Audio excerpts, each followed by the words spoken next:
Maria Pia Fontana e Miguel Mayorga são os convidados da quarta sessão, que nos vêm falar de um dos grandes nomes da história do pensamento da arquitetura do século XX, Denise Scott Brown. A investigação que irão apresentar tratará de sintetizar o trabalho desenvolvido no âmbito da curadoria de uma exposição que estava previsto inaugurar no próximo mês de junho, mas que acabou por ficar adiada. Assim sendo, esta será uma espécie de antestreia internacional da apresentação da reflexão destes curadores, que irão partilhar connosco um conjunto de material absolutamente inédito, mas sobretudo uma visão muito esclarecedora sobre o papel desta arquiteta no desenvolvimento da história e da teoria da arquitetura do século XX. Certamente não nos virão falar da Denise Scott Brown pós-moderna, título que ela própria, tal como Roberto Venturi, jamais assumiram.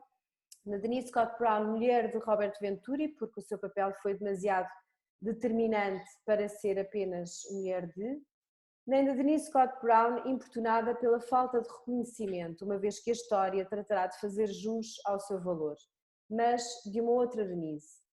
Mientras tanto, cambio el idioma ya que esta conferencia en particular será dada en español. Miguel Mayorga es doctor en gestión del territorio, máster en proyectación urbanística y arquitecto por la Universidad Nacional de Colombia. Desde el 2007 es profesor de urbanismo de la Universidad Politécnica de Cataluña de Barcelona. Y María Pia Fontana es doctora en proyectos arquitectónicos por la UPC, posgrado en proyectación urbanística también por la Universidad Politécnica de Cataluña y arquitecta por la Universidad degli Studi di Napoli. Desde 2006 es profesor de la Universidad de Girona. Ambos son profesores colaboradores de la Universidad Abierta de Barcelona y de la Escuela CERT del Colegio de Arquitectos de Cataluña. Han sido docentes invitados en varias universidades en España, Portugal, Italia, México, Colombia, Estados Unidos y Chile. Han desarrollado investigaciones sobre ciudad y arquitectura moderna en América Latina, Italia y España. Sobre la obra de maestros modernos, esencialmente como Le Corbusier, Luigi Concenza, Obregón y Valenzuela, Mijans, Candilis y Woods. Y esencialmente sobre la urbanidad de la arquitectura y el espacio calle, los in-between spaces y la cultura visual y fotografía como herramientas de aproximación al proyecto urbano. Son miembros del grupo de investigación FORM de la UPC Barcelona, donde han llevado a cabo trabajos de investigación sobre espacios de centralidad urbana y la relación entre arquitectura, ciudad y fotografía, con especial énfasis en el carácter urbano de los edificios modernos. Me queda agradecer a María Pia Fontana y a Miguel Mayorga por su generosidad, por aceptar este desafío de venir virtualmente a Lisboa para darnos esta conferencia. Learning from Denise, título dado por los oradores a esta exposición, pero también a la conferencia que nos darán, seguramente nos dirá lo que podemos al final aprender de esta increíble arquitecta. María Pia y Miguel, tenéis la palabra. Muchas gracias. Bueno. Gracias, Marta. Bueno,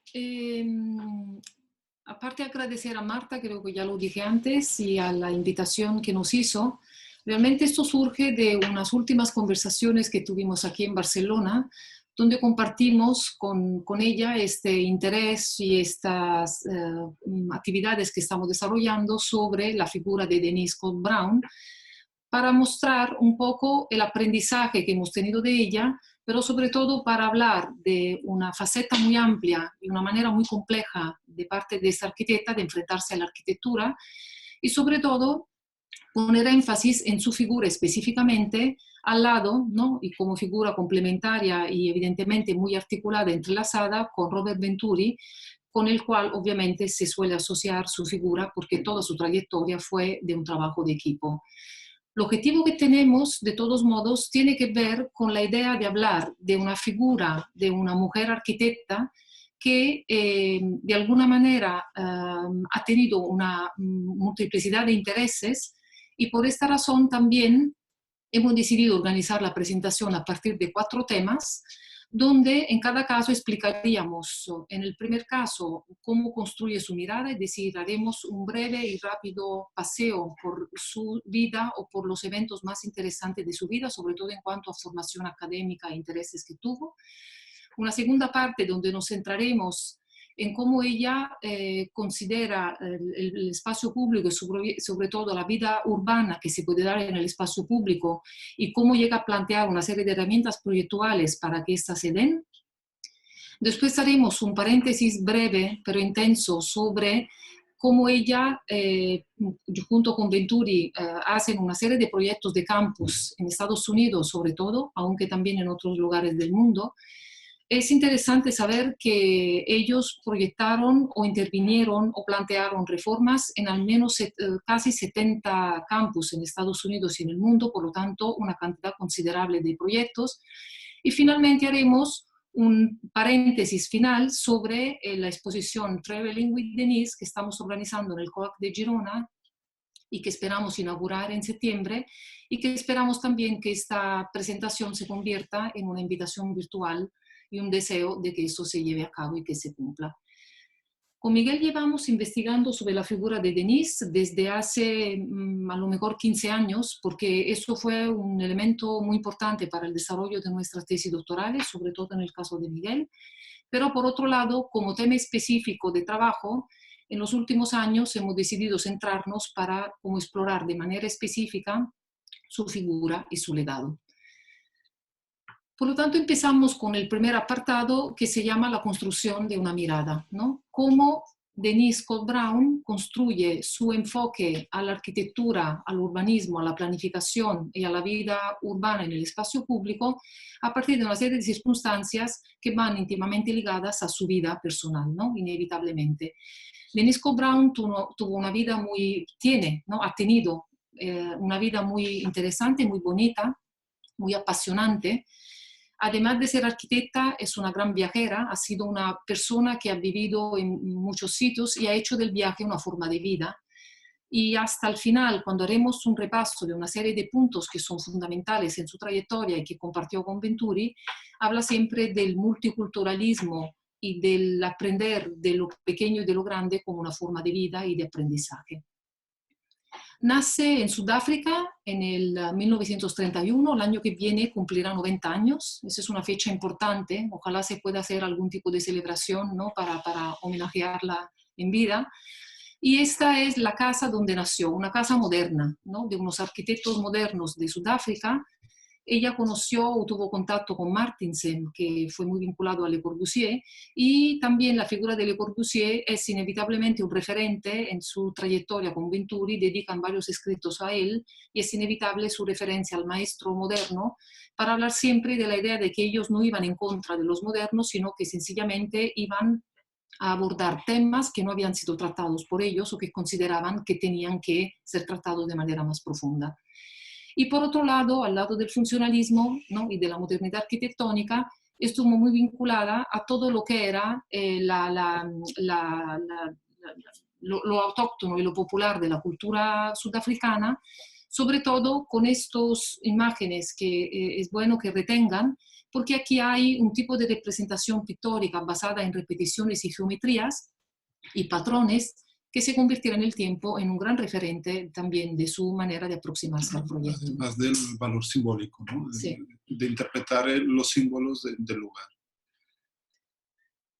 Entonces, si repasamos los viajes que hace, en el 1952 viaja a Londres y va a la Architectural Association y ahí encuentra, aparte de una serie de arquitectos que obviamente son profesores ahí, se encuentra con dos teóricos de la sociología, y esos libros son muy emblemáticos de sus aprendizajes, ¿no? El libro de Michael Young y Peter Wilmot sobre que reflejan y hablan de la vida de la calle en Londres, y por otro lado un libro fundamental de Arthur Korn de la derecha que se llama La historia construida de las ciudades, donde ella destaca que antes que Jane Jacobs hablara, ¿no? de una manera muy notoria y que la volvió muy famosa sobre la vida de la calle como elemento fundamental para comprender las ciudades, esos autores ya habían hablado y ella tiende ¿no? a reincidir en el tema hablando de unos temas que se habían tratado desde siempre, pero que los arquitectos se resistían un poco a incorporar como tema de reflexión en sus proyectos o en sus obras. Otro momento importantísimo en este viaje en Londres es el encuentro con los Independent Group, donde conoce a los Smithson, a Peter y Alison Smithson, y es muy interesante ver cómo habla de ellos diciendo que compartían el ser periféricos. Ella venía de la periferia del mundo y ellos venían de la periferia de Londres. Y la condición periférica, quieras o no, es una condición humana que une muchísimo a las personas, ¿no? Frente a la idea de descentralización o descentralismo de los capitalinos, como siempre le comento a Miguel, que es bogotano. Y entonces, en ese sentido, esta idea de encontrarse para unir esfuerzos y para, ¿no?, luchar hacia nuevas maneras de enfocar la vida urbana y la arquitectura, sencillamente los volvió como muy beligerantes en muchos aspectos. La cuestión es que al principio los Smithson sí querían incorporar el tema sociológico en sus reflexiones, pero después creyeron que debían renunciar a ello, al menos en términos conceptuales. Pero sí incorporaron unos conceptos muy importantes que fueron la base del brutalismo, ¿no? Este movimiento que aglutinó una serie de personajes alrededor también del grupo del Tintin y que, como veremos después, es el gran vínculo con la figura de Louis Kahn cuando llegan a Filadelfia. Ellos incorporan aquí un concepto fundamental, el de la topología, que de alguna manera es un tema muy novedoso y que creemos que es uno de los temas cruciales que aquí se deberían, como que trataremos durante toda la conferencia. Sí, como ha introducido María Pía, efectivamente el concepto de topología es un concepto muy, muy actual, efectivamente porque nos muestra una preocupación de todo este grupo de arquitectos por la idea de relaciones entre las cosas, ¿no? Démonos cuenta que hay un texto muy, muy interesante que recomiendo leer y que, bueno, hablando aquí en Lisboa, pues está muy bien comentar que Nuno Portas, el urbanista y profesor, tiene un libro que se llama La arquitectura de la ciudad. Y en este libro precisamente habla de esto, ¿no? De que las ciudades se hacen de cosas, es decir, de edificios, de calles, de barrios, pero también de relaciones entre cosas. Entonces, destaca muy bien que esa primera parte tiene que ver mucho con las formas urbanas, pero la segunda, la que tiene que ver con las relaciones, pues es otro tipo de visión. Esa visión topológica que de alguna manera podemos destacar en el trabajo de tanto de Dennis Scott Brown como de muchos urbanistas que han abordado esa escala intermedia entre arquitectura y ciudad. Entonces, claro, cuando hablamos de las topologías, pues podemos hablar de formas de relación entre edificios, de la importancia que se le da a la circulación para la localización de las actividades y cómo se establecen una serie de patrones que son la estructura de la ciudad o de los proyectos que estamos viendo. Aquí, por ejemplo, vemos en estos esquemas bastante interesantes que plantean precisamente para el concurso de Golden Lane, los Smithson, pues plantean toda una reflexión sobre la calle, ¿no? La calle como elemento de vínculo. Aquí hablan mucho de un concepto que es bastante destacable, que es la calle aérea, un elemento de relación, esto que nos conecta también con las discusiones de los situacionistas, ¿no? De cómo el movimiento y las actividades generan patrones, ¿no? Esto es una de las grandes herencias que también podemos ver en todos los trabajos de Denise Scott Brown. Ella siempre habla del descubrimiento de patrones. Y el descubrimiento de patrones no solo como a nivel de propuestas, sino a nivel de entendimiento de las condiciones de transformación de la ciudad. Por eso cuando hace cualquier tipo de análisis, ya sea desde del Strip de Las Vegas hasta los proyectos de campus universitarios, siempre nos está hablando de patrones. Entonces el descubrimiento de patrones tiene que ver mucho con esa visión topológica. Aquí, por ejemplo, podemos ver en estas propuestas de los Smithson cómo esa calle aérea es el elemento articulador, ¿no?, que genera esas potenciales relaciones entre cosas que son los edificios. Entonces, a partir de este primer aprendizaje, que obviamente de manera instrumental hemos enfatizado, ¿no?, para vincularlo a lo que pasará después, Otro momento crucial que se vincula mucho a la experiencia y el encuentro con los brutalistas es el viaje a Venecia con su primer marido, el Robert Scott Brown, del cual coge el apellido y además conservará este apellido, aunque después cuando se casará con Robert Venturi, y que de alguna manera representa a su compañero de viajes, con el cual, por ejemplo, él dice siempre que con la vieja Leica de Robert, ¿no?, de Robert Scott Brown, ella empieza su experiencia como fotógrafa, que ella había empezado en Sudáfrica, de hecho, pero fijándose en un tipo de imaginario y de elementos de la ciudad que no son los convencionales de la arquitectura. Empieza a fijarse en todo lo que son los elementos, los signos, los símbolos, todo lo que de alguna manera anticipa lo que será el gran descubrimiento, ¿no?, que volvió la pareja famosísima en el mundo con el famoso libro Learning from Las Vegas, donde a lo largo del tiempo ella siempre dice, es que eso lo hice antes de Learning from Las Vegas, es decir, todas esas preocupaciones ya estaban en el aire y de alguna manera quedaron como reflejadas o más maduras en la experiencia en Las Vegas. Ese es un intervalo, un paréntesis muy importante, porque mientras estuvieron en Italia, a través de Ludovico Quaroni, encontraron un contacto para poder trabajar y hacer una experiencia profesional en Italia. Entraron a trabajar en Roma en el despacho de Giuseppe Vaccaro, un arquitecto italiano que no es de los más famosos o reconocidos en aquella época, pero como diría Carlos Martí, es de los buenos, ¿no?, más que de los famosos. Y entonces ahí aprendió una serie de aspectos que también serán fundamentales en su obra. Ella misma lo reconoce.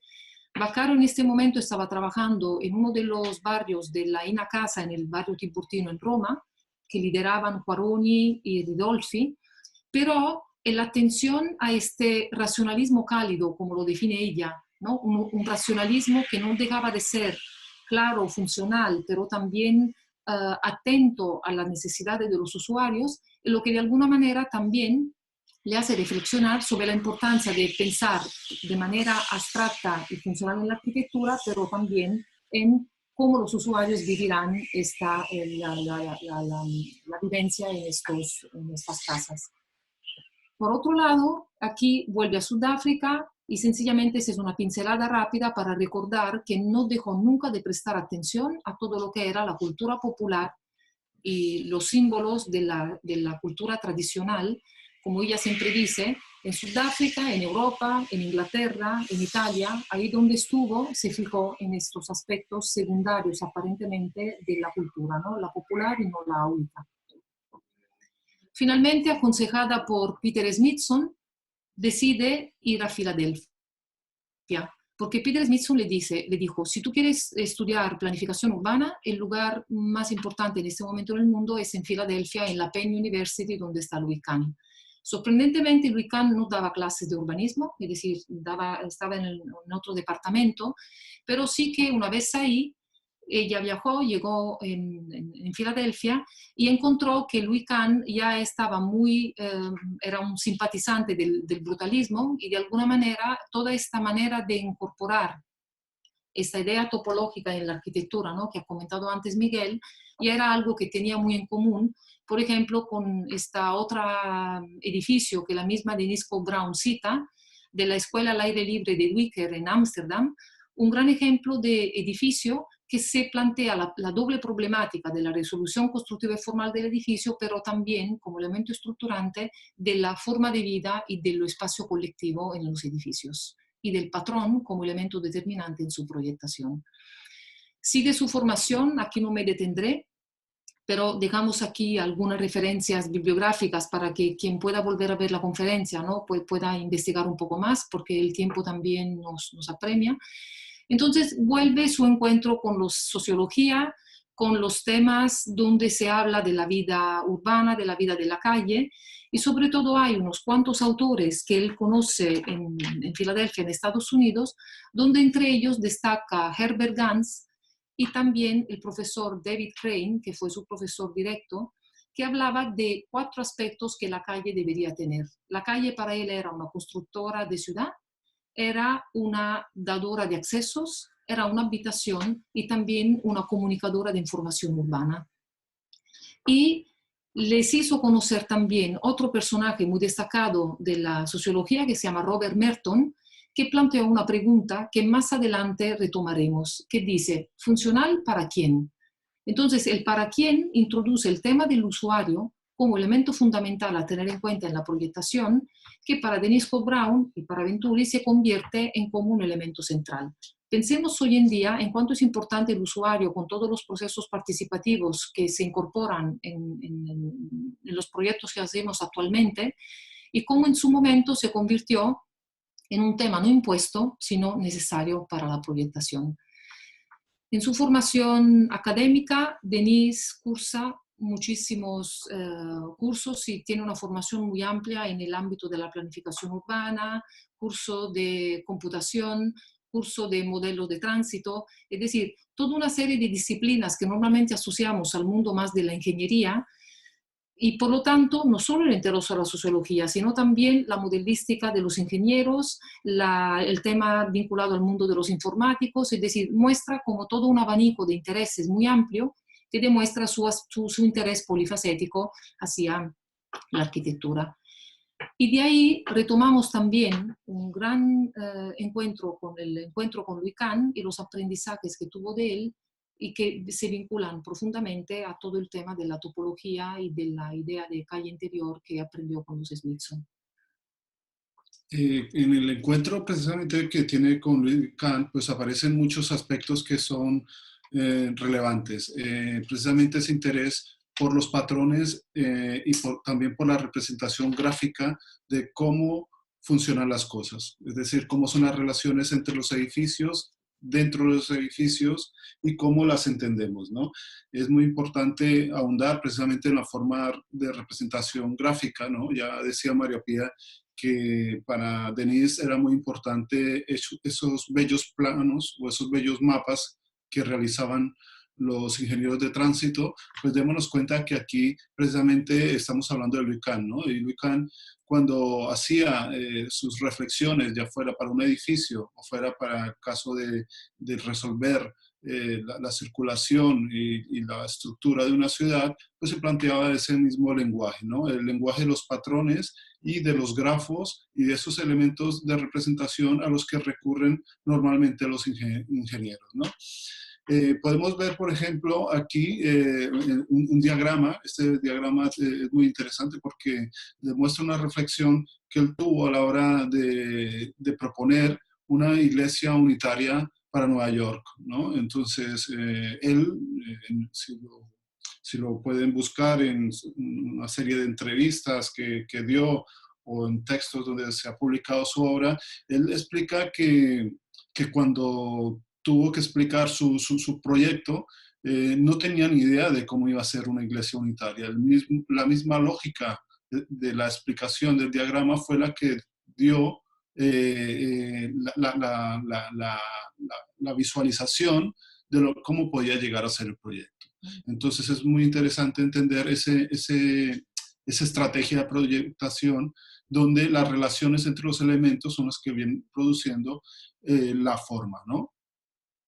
Y entonces, en el segundo caso, evidentemente, estamos hablando del estudio del planeamiento para Filadelfia, pues él también grafica de esta manera muy, muy potente cómo son los flujos en la ciudad, ¿no? Y entonces, dentro de esos flujos, él nos hace notar que la ciudad es arquitectura y la arquitectura es ciudad, y que las mismas calles son como si fuesen edificios. Y que dentro de esa unión entre espacios comunes, pues tenemos cruces, tenemos remolinos, puntos de encuentro, esquinas, espacios que son los que van a darle significado a esa ciudad y nos van a hacer reconocibles lugares que estarán interconectados por esos diagramas, por estas flechas que están aquí representadas. Entonces, ya para empezar a cerrar esta primera etapa, llegamos a dos momentos cruciales de la historia o de la trayectoria de Denise Scott-Brown y de Venturi. En 1962-63 se publica Complejidad y contradicción en la arquitectura, que es un texto exclusivamente de Venturi, pero después ella viene llamada como profesora a la Universidad de Berkeley en California y eso le permite ir, eso fue en el 65, le permite ir por primera vez a Las Vegas. Y ahí es cuando le dice a Robert Venturi, todavía no estaban casados, creo recordar que en el 69 se casaron, unos años después, porque, bueno, es un hecho biográfico, pero Robert Scott Brown, su primer marido, muere de un accidente de tráfico en Filadelfia, y por lo tanto, una vez en California, conoce la ciudad de Las Vegas y le dice a Robert Venturi, tienes que venir porque esto es alucinante, ¿no? Es como una ciudad que ni ellos esperaban o algo que estaba pasando ahí que era absolutamente sorprendente. Y por lo tanto, aprender de aquello, Denise siempre dice, es que todavía no hemos aprendido, no hemos acabado de aprender de Las Vegas, ¿no? Lo suficiente. Y entonces hay una serie de temas que ellos comparten. Aquí hemos puesto un listado. Voy a comentar rápidamente los primeros que salgan. Temas que ellos compartían: el pluralismo, la multiculturalidad, el activismo social, el simbolismo, la iconografía, el arte impuro, el pop art, la cultura popular, el paisaje cotidiano de América, Italia, el manierismo, el uso y abuso de la historia, y muy interesante los últimos dos, ¿no? Las incómodas directas soluciones del diseño y las incómodas indirectas soluciones del diseño. Es decir, ahí a ver en qué quedamos, porque al final otra palabra clave que seguramente sale siempre cuando se habla de Denise Scott Brown es la complejidad, ¿no? Y siempre dice, nunca sabes al final cuál es la solución correcta, porque en la arquitectura hay muchas soluciones posibles. Finalmente, sobre el tema del estudio del espacio público, que es el tema específico que nosotros hemos estudiado de manera concreta en su ámbito, más que los edificios, ese es como un repaso, un panorama de los mayores estudios sobre espacio público vinculados a la vida urbana, publicado en un libro de Jangel, que se llama Cómo estudiar la vida pública, ¿no? del 2013. Y aquí es cuando vemos dónde se sitúa Learning from Las Vegas como uno de los textos determinantes de esta época, y donde vemos que en esos años, como pueden ver, se produjo la mayor cantidad de libros sobre este tema, ¿no? Entre los años 60 y finales de 70, porque ahí es cuando toda la inundación de las ciudades contemporáneas por autopistas y carreteras y todo el mundo asociado al vehículo, ¿no? privado, empezó a hacer cuestionar, ¿no? en dónde nos quedábamos y qué queríamos como ciudad contemporánea. Gran reflexión absolutamente actual en esos días. Finalmente aquí una recopilación de frases importantes, no las vamos a leer, pero seguramente son como frases célebres de Denise Scott Brown que de alguna manera resumen su pensamiento o destacan algunos temas fundamentales dentro de su trayectoria, ¿no? Una que nos gusta mucho es esta, ¿no? Esta de aquí, que dice: el orden desde dentro más que un orden impuesto desde afuera. Una frase importantísima que comparte absolutamente también con Louis Kahn, cuando dice, y que lo vincula a la necesidad de trabajar lo existente antes de pensar en lo nuevo, porque si se comprende el existente, seguramente se podrá plantear una mejor intervención nueva en la ciudad o también en los mismos edificios. O esta última, ¿no? Las actividades como patrón, porque ella siempre pensó que hasta los movimientos, la manera de vivir de todos nosotros, a pesar de sus diversidades, podría ser estudiada como patrón y por lo tanto introducida como elemento de proyecto. Aquí simplemente un pase rápido de la vivencia común, ¿no? a partir de fotografías muy bonitas de la pareja Venturi Scott Brown. Aquí una referencia a 2 páginas web de su trabajo, donde hay una primera donde Denise trabaja como directora de planificación urbana hasta 1980 en un despacho que se llama Venturi Scott Brown, y el segundo, Venturi Scott Brown Asociados, que hoy en día es todavía abierto, funciona, y por lo tanto hay una serie de proyectos que en ambos casos pueden ver, y son 2 páginas muy interesantes porque funcionan como verdaderos archivos que, bueno, pueden ser muy útiles para poner en contexto todo lo que se quiera estudiar entre ellos. Y aquí cerramos esta primera parte con una nota polémica que era necesaria. Primera, cuando Denise Scott Brown, ya lo había comentado Marta al principio, no, ella dice, yo no soy una arquitecta postmoderna, es la sociedad que nos catalogó como arquitectos postmodernos, porque su enfoque hacia la historia era muy distinta respecto a los postmodernos. La de ellos no era tan lúdica, ella dice que era más sombría o más profunda, pero hubo una coincidencia cronológica en el tiempo que hizo que en el momento en que ellos planteaban sus teorías también surgió una serie de reflexiones donde la historia se retomaba de una manera casi literal, y esto hizo creer, y como en la historia nos gusta catalogar o etiquetar, ¿no? Fue fácil que ellos se consideraran, pero nunca renunciaron a su tradición moderna, ¿no? Con la cual siempre tuvieron un vínculo, y siempre plantean que lo que había que hacer era avanzar, ¿no? Y no criticar el pasado. Finalmente aquí, la polémica que seguramente muchos conocen sobre la decisión de otorgar un premio Pritzker a Robert Venturi, del cual Denise Cobb-Brown fue excluida, y la polémica asociada a un movimiento que el mismo Robert Venturi firmó cuando todavía estaba vivo, pidiendo, como ella misma decía, no que se le diera un Pritzker, sino que fuera incluida en la ceremonia de premiación, ¿no? Es decir, más que un premio a una figura, era un premio a un trabajo de equipo. Yo creo que ahí es cuando se destaca mucho la importancia de la figura de ella, donde no quiero hablar de ella misma, sino del trabajo en equipo compartido con Venturi.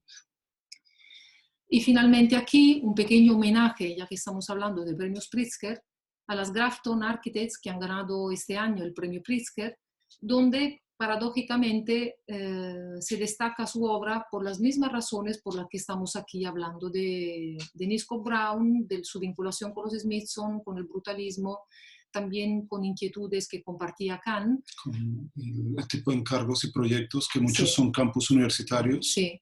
Y esas dos arquitectas hablan mucho del espacio colectivo y del espacio educativo como lema de su proyecto, que se confirma y que hay una coherencia extrema por el tipo de encargos que han recibido y proyectos que han realizado, muy vinculados al mundo académico, a los edificios educacionales y a la vida de campus, ¿no? Que de alguna manera Denise planteó como su lema en su trayectoria.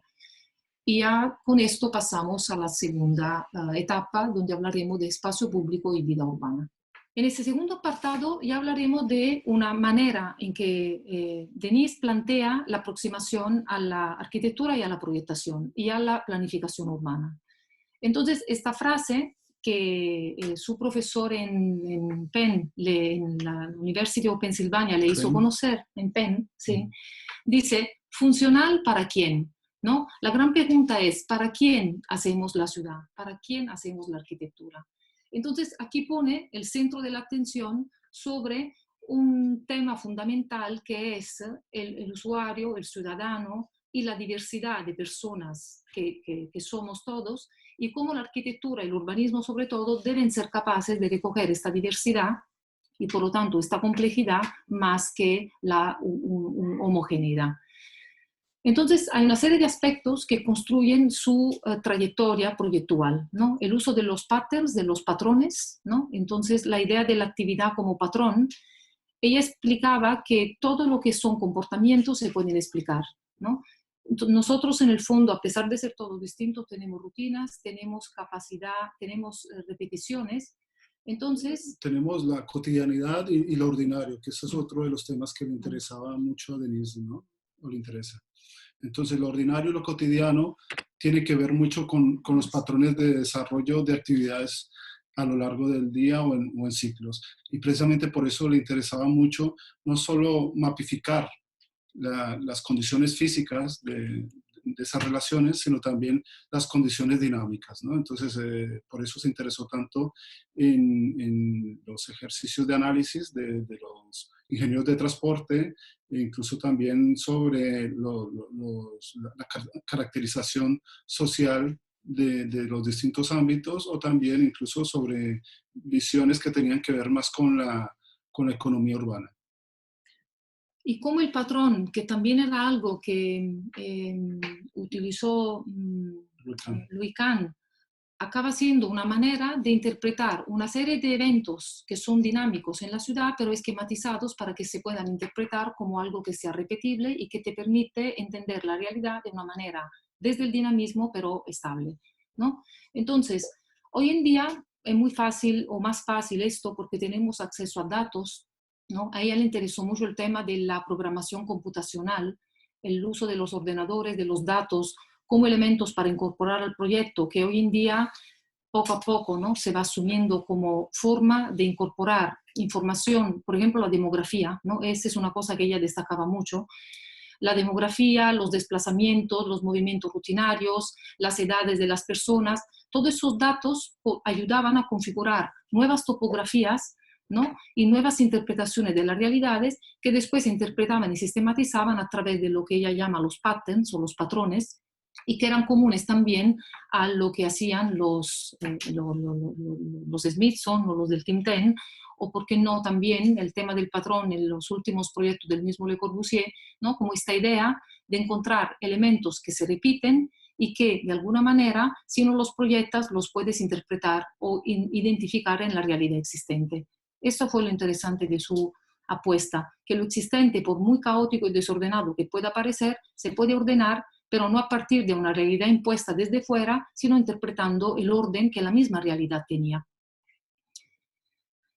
Y entonces hay otro segundo tema importantísimo que es la topología. Miguel ya lo explicó antes, ¿no? Asociado a los Smithson y al movimiento brutalista.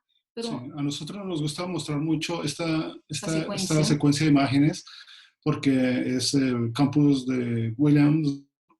Y lo interesante de este ejercicio es que nos muestra básicamente aquello que nos ha interesado a nosotros y que queremos destacar bastante, que era lo que no decíamos antes, que son las cosas y las relaciones entre las cosas. Pues evidentemente el mapa amarillo, aquel que de la parte superior, nos está mostrando una calle, ¿no? Una calle con un ancho variable, con un espesor variable que relaciona edificios, que son aquellos pabellones que tenemos dentro de este campus, ¿no? Pero después ella hace ese ejercicio de que este plano, además de mostrar esa anchura de una calle que normalmente no la percibimos así, o sea, esto tiene que ver con el concepto strip, ¿no? Que una calle no es la línea asfaltada ni que tiene las aceras y demás, sino es un espacio que envuelve muchas cosas y por eso habla del plano Nolli, ¿no? Hace que todos estos pabellones que están dibujados acá estén dibujados en su planta baja, como una proyección del espacio interno hacia afuera, y abajo en el esquema de donde vemos estas flechas, pues muestra lo que ella llama las líneas de deseo, ¿no? Los vínculos que quisieran hacer los estudiantes dentro de este campus, ¿no? ¿Cuáles serían los puntos de atracción de esa comunidad universitaria y cuáles serían esas relaciones a potenciar? Todo esto para después definir cómo vamos a intervenir sobre el espacio público, dónde vamos a poner un edificio o qué usos o programa puede tener. Y entonces esto es muy actual, porque esto tiene que ver con esta forma sintética de ver el urbanismo, ¿no? Y es que no se trata de decir que es mejor la morfotipología que la topología. Son dos visiones que son complementarias. Entonces, una es una simplificación, ¿no? En abstracto de las relaciones de un lugar, y el otro es las condiciones físicas y materiales de cómo está configurado el sitio. Y eso encuadra con un concepto que es más reciente, ¿no? Es el urbanismo de las redes, que es lo que plantea el ingeniero francés Gabriel Dupuy, que precisamente dice que tenemos distintos niveles, como distintas capas de relación sobre el espacio urbano, y que hay unas que son físicas y las vemos, y hay otras que se van superponiendo y que tienen que ver más con la forma de organización del espacio a través de esas relaciones. Y que por lo tanto incorpora todo lo que es dinámico, ¿no? Como elemento para de todos modos llegar siempre a un proyecto, ¿no? Como en esos esquemas.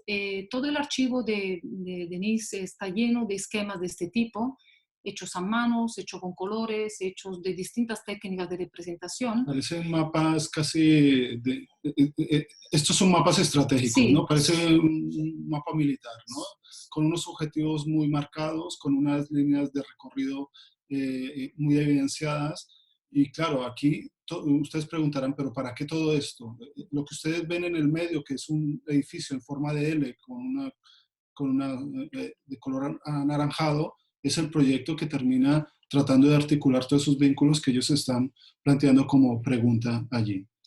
Es decir, es siempre esta idea, ¿no? Lo que estamos marcando aquí, la idea de un edificio también en este caso como condensador de una serie de actividades que tienen que ver con un funcionamiento global del espacio, entorno. del entorno, ¿no? O como ven aquí también, como la lectura de toda una serie de movimientos y de relaciones dinámicas en el espacio puede verse concentrada o reflejada en un edificio, en un espacio. O cuantificada como este. también, ¿no? Hay líneas más gruesas que otras que nos muestran mucho lo que se llaman los grafos de ingeniería de movilidad. Ustedes no sé si están acostumbrados a los IMD, ¿no? La intensidad media diaria es una línea que nos muestra cómo en ámbitos, por ejemplo, en Ensanche de Barcelona podemos tener una calle, todas las calles son de 20 metros, la tipo, ¿no?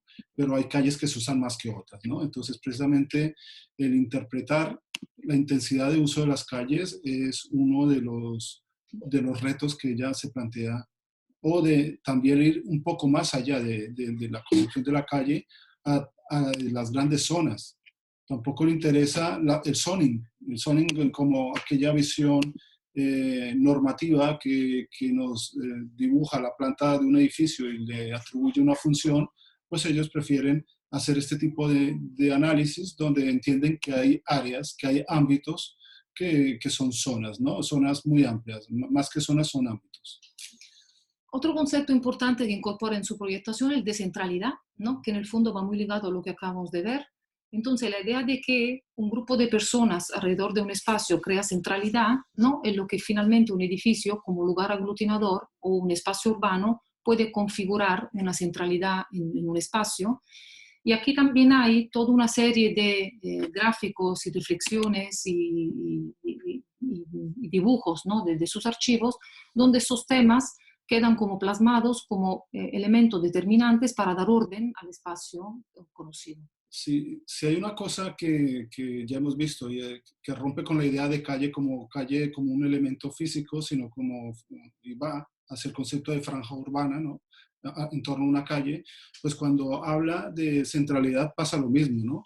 Ella entiende que el territorio se conforma por áreas o nodos centrales que se interconectan, ¿no? Que tienen unos enlaces o linkajes, que es lo que ella comenta, ¿no? Y entonces la centralidad también deja de ser un espacio específico, no es un centro. Cuando hablamos de un centro, normalmente nos referimos a un edificio que es un centro. Y ella precisamente aquí nos demuestra que la centralidad es un concepto que es variable y dinámico y que no obedece a una zona específica, sino es un ámbito que es como aquí lo representa bastante bien en esta propuesta de recentralizar el ámbito del campus de Pensilvania. Entonces, evidentemente, ya lo había comentado y en muchas de las entrevistas que son muy ricas e intensas, ustedes pueden consultar ahí. Sorprende porque tiene muy buenos escritos, escribe muy bien, pero las entrevistas en realidad no tienen, son excelentes y muestra continuamente ese interés por esa visión interdisciplinaria, ¿no? Entonces, todo esto que ella comenta y que hay un libro muy interesante que se llama y que más o menos sintetiza estos conceptos es Architecture, Science and Systems, donde en un breve libro pues explica muchas de estas cosas. Entonces, claro, estamos hablando de una urbanista que le preocupa la forma urbana, que le preocupa la edificación, que le preocupa el espacio público, pero también otros temas más. Entonces, para seguir un poco con los temas de interés, ¿no? La importancia de los knowledge plans, ¿no? Como ella misma lo llama, en homenaje, referencia a los famosísimos planos de Giambattista Nolli para Roma, ellos utilizan el dibujo del plano Nolli de las plantas bajas de los edificios justamente por esta razón, porque les parece una manera muy interesante de explicar la relación del edificio con la ciudad y por lo tanto, más que una referencia histórica, se convierte en una herramienta concreta de proyecto y de trabajo juntamente con las secciones urbanas a las cuales también dedican un espacio específico de su investigación, porque la sección urbana no es sencillamente una forma de representación, es una forma de considerar el proyecto como parte de un entorno. Y por lo tanto, aunque sea un edificio microscópico, siempre se preocupan de dibujar o de expresar ¿no? A través de la sección urbana o del plano Nolli, una manera compleja de entender el edificio y por lo tanto huir constantemente de la idea de edificio autista, de edificio aislado, de arquitectura autorreferenciada, ¿no? Entendiendo siempre que el entorno y el contexto y lo existente es básico en sus aproximaciones. Y para ir cerrando, ¿no? La idea de los urban paths, ¿no? Estos son unos colaboradores, ayudantes, estudiantes de la época de Learning from Las Vegas que hacen el street view de la época, ¿no? Montan una cámara encima de un coche y eso no deja de ser que una manera de recorrer las calles de Las Vegas para poder hacer como un recorrido urbano y de esta manera recoger información para construir una mirada sobre la ciudad con las consideraciones que hemos visto antes. Claro, y es ponerse también en la piel del usuario, ¿no? Porque Learning from Las Vegas nos está mostrando un strip, una calle, y cómo se está formando en el tiempo, pero a través de un recorrido en coche, ¿no? Entonces, claro, ahora que estamos trabajando con paradigmas sobre la movilidad sostenible, la movilidad en bicicleta o la movilidad peatonal, pues deberíamos también ponernos en ese punto de mira, ¿no? Del usuario, que sorprende, pero estamos más familiarizados con medir cosas para el automóvil que para los peatones o los ciclistas. Y finalmente un último gran aspecto, ¿no? Que son el tema del edificio, de la calle a través de los edificios, ¿no? El gran paradigma del espacio colectivo en el interior del edificio, pero también al revés, la calle como habitación, ¿no? Que explicaba Kant como habitación para los estudiantes, pero también la calle entendida como espacio colectivo fundamental que estructura sus edificios. De hecho, la mayoría de sus edificios plantea la idea de calle interior como elemento estructurante del proyecto, ¿no? Pero también cuando hablan de proyectos de calles, ¿no? Tal cual son, es decir, una calle urbana, esto es en Miami, creo, si no me equivoco, Miami Beach, también se trata el espacio exterior como si fuera un interior. Esto ¿no? Parece, ustedes si se fijan bien, este dibujo es precioso porque te está mostrando cómo una calle tiene distintas partes, distintos componentes de distinta anchura y distinta forma y proporción. Normalmente estamos acostumbrados a entender las calles como lo que queda libre entre los paramentos construidos, y aquí lo que nos están demostrando es que esto es como si fuese un edificio con distintas zonas, ¿no? Con distintos ámbitos y con distintos programas, por ponerlo así, ¿no? O finalmente, cuando aquí publica un artículo donde on public interior space, ¿no? Y donde hay una serie de imágenes y referencias muy distintas, desde espacios exteriores hasta calles interiores de la Sainsbury Wing en Londres, o también de un dibujo muy evocador de un espacio interior que uno no acaba de entender si es un exterior o un interior, porque justamente en la ambigüedad o en la complejidad se basa esta idea de que los dos espacios, los dos ámbitos queden confundidos y entrelazados, ¿no? Y entonces, con este apartado, ¿no? De alguna manera el legado de toda esa aproximación al proyecto, como bien ven, aunque tenga esta inquietud muy, muy urbana, muy sociológica y muy amplia a la proyectación, definitivamente todo siempre se refleja en el proyecto, ¿no? A distintas escalas, con aproximaciones interdisciplinares y con esta idea de los patrones, de la topología, de la centralidad, de la urbanidad, del mapping, como instrumento y no como fin, de la cartografía, como instrumentos que sirven para elaborar e interpretar la realidad y plantear proyectos.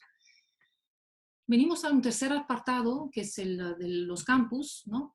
Obviamente, aquí, como siempre, en la página hay como la información donde hay como esta reflexión sobre la importancia del campus como elemento fundamental, sobre todo en la cultura americana, muy distinta a la cultura europea, y por lo tanto estamos hablando de una tipología de campus que plantea, ¿no? Desde sus orígenes con el primer campus de la Universidad de Virginia que promocionó Thomas Jefferson en 1819, hay esta idea de campus como espacio de equilibrio entre la ciudad y la naturaleza, ¿no?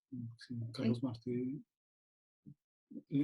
Precisamente Carlos Martí Ariz, que ha desaparecido hace poco, nos ha dejado, tenía una apunte muy interesante en cuanto a campus. Él siempre analizaba la etimología de las palabras y decía que precisamente sorprendía porque campus era un concepto que estaba muy ligado al equilibrio entre lo urbano y lo natural, y que precisamente indagar sobre la lógica del campus tenía mucho interés, y todos sabemos hoy que los campus universitarios son un espacio de oportunidad de intervención en cualquier lugar del mundo. Y entonces, dada la actualidad del tema, el intervenir en campus no deja de ser una oportunidad de intervención contemporánea y de reflexión de la ciudad contemporánea, sea americana, que norteamericana o que europea o en cualquier sitio, porque los campus, aunque en su momento estén planteados como espacios a las afueras de la ciudad o dentro de la ciudad, siempre tienen esta connotación de espacios verdes que de alguna manera hoy en día se convierten en grandes oportunidades de incorporar de nuevo espacios verdes a la ciudad. Entonces, eso sencillamente para que vean, es una lista de proyectos hechos por ellos, son casi 70, y aquí creo que no están los que no son en Norteamérica, porque hay algunos también afuera, en China o en otros países, pero de estos hay 3 que en concreto nosotros explicaremos muy someramente, justo para que haya una semblanza, ¿no?, de aproximaciones al proyecto del campus como tema que puede ser un plan, un programa o un proyecto. Es decir, no siempre todo se concreta en un proyecto construido, sino también puede ser un cambio de uso, puede ser un programa de actividades, ¿no? Y puede haber una variedad de intervenciones que plantean la mejora de los campus o que sencillamente se concretan en un análisis global para concretarse en un edificio. El primer caso es este, el del campus de Filadelfia de 1994, donde la gran problemática radicaba en entender que se tenía que plasmar un espacio público a través de un parque urbano lineal que iba a marcar una continuidad entre el corazón del campus y el centro de la ciudad. La problemática del campus en general, ¿cuál es? Que la primera cuestión es dónde está localizado, es decir, qué relación tiene con la ciudad. Y por lo tanto, a partir del trabajo del espacio público y del espacio entre las cosas, como decían uno Portas, ¿no?, la pregunta es qué tipo de relaciones acaban generando con la ciudad y qué posibilidades hay de que este centro quede incorporado y relacionado con la ciudad. Entonces hay un nivel de especialización de los campus, ¿no?, que en su momento, incluso en una clase magistral que hace Iñaki Ábalos, habla incluso desde los orígenes, hablando de los monasterios, cómo casi que la idea de universidad tenía que ver mucho con la de monasterio como espacio de retiro y de estudio, ¿no? Y que a pesar de que se ha hablado mucho de que son espacios muy independientes de su entorno, resulta que han estado asombrosamente muy integrados en su entorno, ¿no? Entonces, ahora lo que tenemos es estos espacios que gracias al crecimiento de la ciudad ya han quedado dentro de la mancha urbana, y hay que ver qué funciones se le pueden dar. Entonces, precisamente, este proyecto de Pensilvania pues asume el reto de plantear cómo unir el centro de Filadelfia con el campus de Pensilvania como si fuera un parque lineal. Entonces, donde ciudad y campus se entrelazan, y a través de la mezcla de usos y promover algún tipo de conexiones a nivel peatonal y demás, pues hacer que haya una vida menos simplificada en cuanto a los programas de usos de ese espacio. Entonces, démonos cuenta que siempre habla de conceptos que incluso encontraremos más adelante también en Hosdedon, cuando se habla del corazón de la ciudad, ¿no? Entonces ella habla de ese centro, del hacer centro, que es uno de los grandes problemas de la ciudad contemporánea, ¿no? Tenemos ciudades sin centro, sin centralidad, que es terrible, ¿no?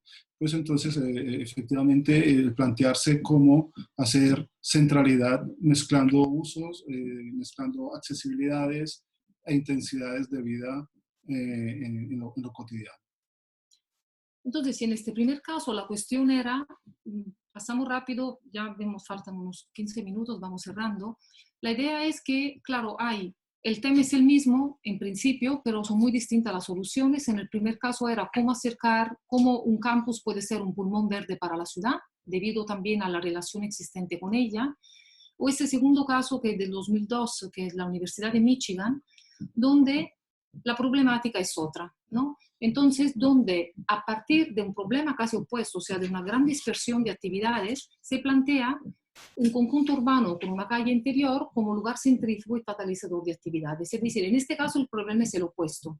¿Cómo intervenimos en el espacio del campus para crear un lugar central, dado que no existe ese espacio? Sí. Por lo tanto, un edificio, en el fondo esto recuerda exactamente los proyectos de las Grafton, por ejemplo, o los mismos de Cannes, ¿no? Como la problemática del edificio complejo que se vuelve centro y por lo tanto que incorpora en sí el espacio público, el espacio urbano y la calle interior y todos esos elementos que hacen que un edificio se convierta en un catalizador. Sí, en este caso estamos en Hamburg, que está, la ciudad grande que está más cerca es Detroit. Pero claro, es un espacio de suburbanización y que precisamente lo crítico de ese espacio es que hay mucha vivienda en baja densidad y hay poca centralidad.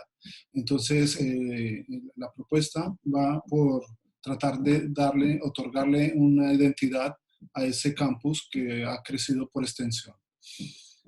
Entonces, estas son las características que ellos hallan allí y hacen este tipo de diagramas. Es muy interesante porque los recursos, los instrumentos, casi siempre son los mismos, los que habíamos hablado antes, ¿no? Los planos Nolli, los diagramas, el concepto de la calle interior, ¿no? Aquí podemos ver en este caso el edificio este que está justo en la parte central, que está compuesto por una L negra con otro volumen, pues es precisamente el que terminará siendo el edificio que trata de relacionar y redireccionar las relaciones que hasta en el momento había en este campus.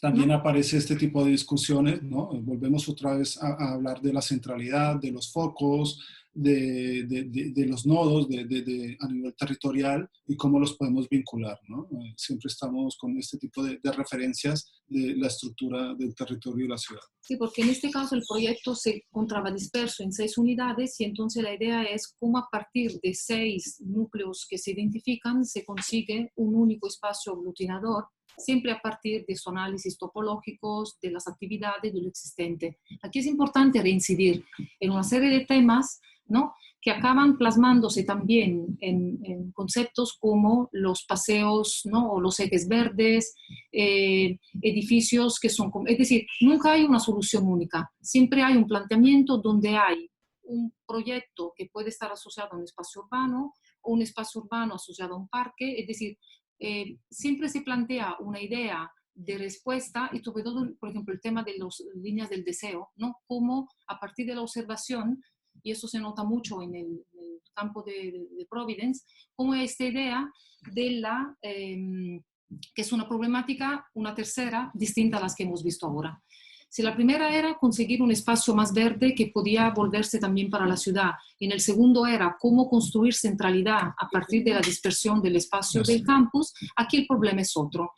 ¿Cómo conseguimos revitalizar la vida urbana del campus sin construir, sino haciendo un plan de usos? Y en el caso de un campus que está inserto dentro de la trama urbana. Exactamente. Entonces, ese es el tipo o el caso en donde la ciudad o el campus ya tiene una potencialidad urbana importante por su misma localización, porque está dentro de la ciudad, pero le falta una serie de elementos que permitan complejizar la vida urbana y por lo tanto de lo que se trata aquí es un programa, ¿no?, con cambio de actividades, con revitalización de usos, con procesos participativos que permitan que toda la comunidad estudiantil y docente en la comprensión de la realidad para plantear unas nuevas alternativas, ¿no?, donde aquí se ve cómo se plantean la importancia del valor del espacio social como elemento asociado a la educación universitaria. Démonos cuenta cómo aquí la estrategia, si la primera estrategia era la de hacer un parque lineal entre universidad y ciudad, ¿no?, que mezclara las dos entidades, y en el segundo lo que se buscaba era dotar de centralidad un crecimiento en baja densidad, y con una universidad, pues aquí lo que se trata es de revitalizar el centro, ¿no? Las calles, en este caso, son las calles propias de la ciudad, no son calles del campus, ¿no? Entonces son las mismas calles que se extienden en todo el entorno y aquí todo el proyecto gira más a una escala más pequeña de preocuparse mucho por el programa de actividades, la intensidad de distribución de esas actividades y también del concepto de cruce, ¿no? Entonces, había la idea de trabajar con esquinas, potenciar esquinas que fueran referentes a lo largo de este campus distribuido dentro de la mancha urbana. ¿No? Y aquí un poco a manera de síntesis, ¿no? Esos tres campus o esas tres estrategias o esos tres proyectos, esas tres maneras de enfrentarse a aparentemente un mismo problema, cuando en realidad trabajar en un campus es como trabajar en la misma ciudad. Y de alguna manera tener el pretexto de trabajar en un centro que a veces no lo es, nos da pautas hoy en día cuando se están dando, al menos personalmente nos está pasando, muchas reflexiones de campus universitarios que están buscando maneras de repensarse o reinventarse a sí mismos para que el campus acabe siendo parte de la ciudad y recupere, tal como decía Carlos Martí, esta voluntad de ser naturaleza, pero más vinculada a la ciudad, ¿no? Este sería un poco... Incluso ahora, precisamente, aparece esta pregunta, ¿no? Ahora que se han virtualizado las clases, ¿qué está pasando con los campus, no? Estaría muy bien hacernos esta pregunta y sobre todo porque Denise también había visto muchas cosas con el Robert Venturi sobre estos temas, sobre la computación y sobre las relaciones sociales, ¿no? Entonces, ahondaba sobre dos temas que parecen irreconciliables y que aquí, en el momento en que estamos viviendo, precisamente como que nos sirve para hacer un debate. Entonces cerramos brevemente con una invitación en el fondo a la que será la exposición que inauguraremos aquí en septiembre. En principio hay una fecha que es 18 o finales de septiembre, 18-28, no me quiero equivocar, donde se presenta a Denise Cobb-Brown como fotógrafa. Como pueden ver aquí, ella misma dice que ella no es una fotógrafa, sino que ella dispara su cámara para la arquitectura, ¿no? Y que por lo tanto ahora les pasaremos también un breve mensaje que ella nos envió para la inauguración de la exposición, donde se dirige a los estudiantes y siempre invita a mirar la arquitectura a través de su mirada para comprender el entorno, ¿no? La idea del entorno como espacio estimulante del cual podemos aprender es muy interesante porque se puede aprender de cualquier cosa, ¿no? Lo que Miguel había comentado de lo ordinario, de lo popular, de lo simbólico, de lo que es la vida de la calle, es uno de los grandes aprendizajes, ¿no? Donde, que en el fondo significa que se puede aprender de todo. Y su cámara era la manera a través de la cual ella reflejaba, comprendía, estudiaba, viajaba, ¿no? A través de toda una trayectoria que no ha dejado nunca de hacerlo. Actualmente hay un archivo de más de 11.000 negativos en Filadelfia. Hay una exposición que ya se ha hecho, que fue de la cual nació la idea de hacerla aquí, que son simplemente esas 10 fotografías de las cuales ella escribía, ¿no? Un comentario a cada una del por qué representaba algo en su vida y qué significaba, ¿no? Daba como una clave de lectura de su óptica. Pero gracias a la colaboración hemos entrado en contacto con Andrés Ramírez, que fue el curador comisario de esta primera exposición, Jeremy Tenenbaum, que es como asistente personal de Denise en este momento en Filadelfia, o también con los compañeros del COAC de Girona, con José María Torra y con la Vocalía de Cultura, donde hay como un siglo que se llama el álbum del arquitecto, donde se intenta trabajar el tema de la fotografía como elemento que acompaña la vida de un arquitecto, ¿no? Por ejemplo, una de las otras exposiciones ha sido sobre Leverens en su viaje a Italia, es decir, la fotografía no tanto, o Leonardo Finotti con sus miradas a Río de Janeiro, o Molorinaghi, o Clara Pardo, es decir, hay una serie de elementos que explican cómo la fotografía acompaña la vida de un arquitecto. Y esta es la segunda secuencia de 14 fotografías que se suman a las primeras 10. Esta primera fotografía hacían parte de una exposición itinerante que se llamaba The Wayward Eye, el loco rebelde, como ella le gustó llamarlo, pero después conseguimos ampliar la que mostraríamos aquí a 14 más para tener un repertorio de 24 que reflejaban también sus viajes y sus etapas previas también en Sudáfrica, y como pueden ver es una mirada absolutamente basada en la multiplicidad. Es decir, aquí sería muy difícil encontrar, ¿no?, un sistema de fotografiar en cuanto a encuadre, en cuanto a sujeto, pero sí que hay como esta idea de la diversidad y de los múltiples temas que interesan. Aquí simplemente mostraremos tres más grandes. Esta, por ejemplo, es en Venecia, la hemos mostrado ya al principio. Esta es cuando explica que con Robert Scott Brown y con Zuleika fueron en el viaje a Venecia, y aquí hay como esta idea de del vuelo de las palomas en la plaza. Obviamente quien ha estado en Venecia, cómo no, pero la manera en que ellos hacen parte o construyen ese escenario a partir de signos, ¿no?, como ella misma lo asocia a Las Vegas, da una visión novedosa de la plaza. Y esta es muy interesante porque aquí nos invita a fijarnos dice que es muy difícil proyectar el espacio abierto, y que por lo tanto esta fotografía quería expresar la idea de espacio abierto y cómo el único elemento que nos guía son las líneas, ¿no?, que dejan los barcos en el agua, y que esas líneas remiten nuestra mirada hacia el fondo a la Plaza de San Marcos. Entonces, los comentarios sobre las fotografías nos permiten esta doble lectura que siempre se da, ¿no?, la fotografía como tal que nosotros interpretamos y su clave o punto de vista que nos permite dar, ¿no?, fijarnos en lo que ella misma quiere que nos fijemos, que en este caso... Parecen líneas del deseo. Sí, ¿no?, son las relaciones, ¿no? Aquí se está fijando en esto. Y finalmente, como ella misma dice, esta es una de sus favoritas, ¿no?, una de las primeras veces que tomó las fotografías en Las Vegas. Y es muy interesante la frase final cuando dijo, ¿la odio o la amo? Y dice, no lo sé, yo simplemente disparé, ¿no? Entonces, es siempre, es muy interesante con Denise Scott Brown que nunca te quedas con nada en concreto, siempre hay esta doble posibilidad de las cosas. Y en el fondo es su lema también, en la proyectación, que siempre pueden haber varias alternativas, ¿no? Nunca hay una que es definitiva y completa. Y esto es como un juego, ¿no?, que hacen ellos, de ellos dos, ¿no?, el estilo de Bob y el estilo de Denise en Las Vegas Style, con un juego manierista de escalas. Y es muy interesante cómo hay esta foto ¿no?, de Robert Venturi de espalda, ella le hace la foto y Robert Venturi hace la foto a ella como elementos del paisaje, ¿no?, donde ellos mismos, a partir de este juego de escalas, como dicen, ponen en común una serie de objetos totalmente disparatados, y ellos son uno de esos objetos, ¿no?, y los ponen en comparación para hacer un juego interescalar. Finalmente aquí, antes de pasar el vídeo, aquí tenemos, creo que ya sí, se acabó el tiempo, creo que vamos bien. Aquí hay un vídeo de 1 minuto y medio, lo pasaremos ahora, hacemos unas conclusiones y después pasaremos el vídeo, ¿no? Ahora lo hagamos.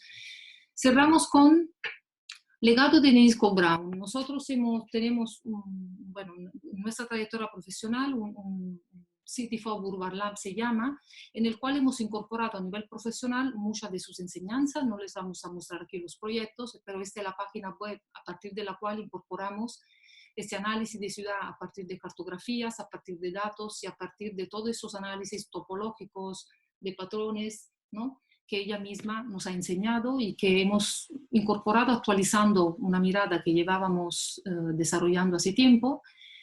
Y queríamos despedirnos, antes del saludo de Denise, con un homenaje a un gran pintor español, Juan Genovés, que ha muerto el domingo pasado, y que basó toda su producción artística en dibujar personas en el espacio, conformando lugares. Y nos pareció una gran sorpresa, si después lo buscan, si no lo conocen, ¿no? Esto es un pintor que basa toda su aproximación pictórica al cuadro a partir de las personas, ¿no?, en el fondo los ciudadanos, los usuarios, todos nosotros, como elementos que conformamos espacios, ¿no? El primero se llama... Revelan patrones. Que revelan patrones. Es decir, eso le hubiera gustado mucho a Denise. No sabemos si lo conoce, probablemente deberíamos enviarle algún link para que lo conozca, porque seguramente sintoniza muy bien con esta idea de que la arquitectura y las personas no son contradictorias, y que sencillamente hay que buscar estos nuevos equilibrios entre el enfoque ¿no?, arquitectónico, urbanístico, proyectual, y el enfoque donde los usuarios acaban tomando como un protagonismo en la ciudad. Ahora la idea es que les pasemos este vídeo de Denise Scott Brown, con el cual inauguraríamos. Sí. Dura 3 minutos, es muy breve. ¿Se ve? Perfecto. I'm Denise of Traveling with Denise, and I'm happy that we can spend a short while traveling together. I took these photographs mostly in the 50s, 60s, and early 70s, and I hope that you love them, but the aim was not so much to make people love them, but make the fun of them and the loveliness of them a good teaching tool for teaching architects ideas about cities and urbanism that they found very difficult to read in sociology books or economic lectures. So that was the aim, to find a way to communicate with people who I knew needed this knowledge so badly. Architects have a really hard time with understanding how to work within a city. They love Jane Jacobs's view of the city with a complexity of patterns that come from Little Italy and picturesque parts of the city. And then they get to work and they produce a Cartesian, Miesian thing that puts swords through that, destroys it, because they don't have any knowledge about what else to do. This book tries to be, these pictures try to be a first step in helping them. So I hope you will really enjoy it and find your own way into the very fascinating subjects of city physics, urban sociology, and all the other things which can be used for artistry and can be used very well.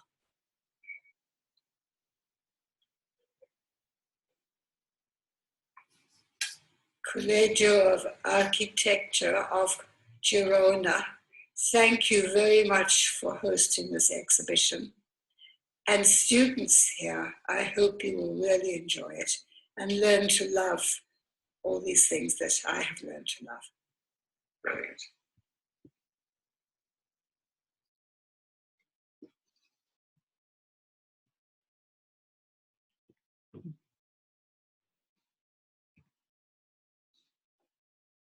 Bueno. ¿Es compartir la pantalla? Muchas gracias. Habéis terminado, ¿no? Muy bien. Y habéis terminado de una óptima manera con las propias palabras de Denise, ¿no? Ahora nos quedamos todos con muchas ganas de ver finalmente la muestra, ¿no? Bueno, tenemos aquí varias preguntas, varias personas que querían haceros algunas preguntas, como por ejemplo Numael, que es alumno de la Universidad Autónoma de Lisboa del último año. Numael, I don't know if you can switch on your microphone. I don't know if you are going to make your question in what language? Would be nice to raise it in English, is that okay?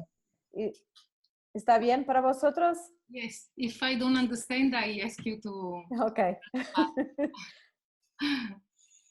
So, first of all, I want to thank a lot for the enlightening speech. And I would love to ask you to hear your opinions about the topic that Ms. Brown raised with one picture, the one that you presented as second slide of the first part of the speech. And also the last picture that you showed actually at the end of the conversa. So composing that photograph, considering all the subject of the photo as a tools that express different messages, isn't it Brown saying to put on the same level and give the same importance to the symbols represented by those mediums before defining the space that they will occupy? Living in this particular moment where space and form are made relative by social distancing, as they are different from person to person, the symbols transmitted by mediums are made absolute, thanks to the use of new technology, as we are doing right now, this speech online. Do you think that this teaching handed down by Miss Brown is still valid? To which picture do you refer? Se está refiriendo a la fotografía de Denise, ¿no? Cuando está Denise mirando, hay aquellas dos fotografías, una de Denise Scott Brown, la otra de Venturi con Las Vegas en el fondo, ¿no? Se está refiriendo a cuál de las dos, Numael? To which one of the two? It's the last slide that you presented in the speech. When you have, I think they are in the middle of the desert, and you see in the as a background a chimney of a burn house, the silhouette of Venturi with the black suits. Yeah, that one. La fotografía hecha por Denise de Robert Venturi mirando a... ¿Se ve? Perfecto. I'm Denise of Traveling with Denise, and I'm happy that we can spend a short while traveling together. I took these photographs mostly in the 50s, 60s, and early 70s, and I hope that you love them, but the aim was not so much to make people love them, but make the fun of them and the loveliness of them a good teaching tool for teaching architects ideas about cities and urbanism that they found very difficult to read in sociology books or economic lectures. So that was the aim, to find a way to communicate with people who I knew needed this knowledge so badly. Architects have a really hard time with understanding how to work within a city.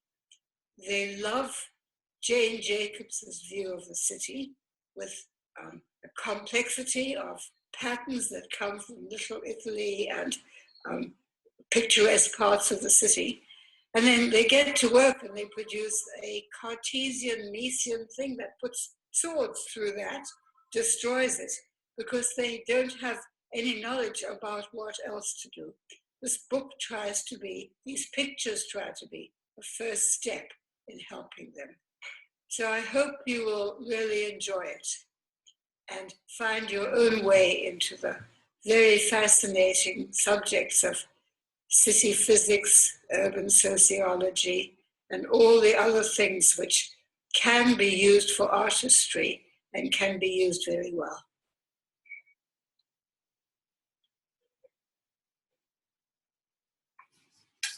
Collegio of Architecture of Girona, thank you very much for hosting this exhibition. And students here, I hope you will really enjoy it and learn to love all these things that I have learned to love. Brilliant.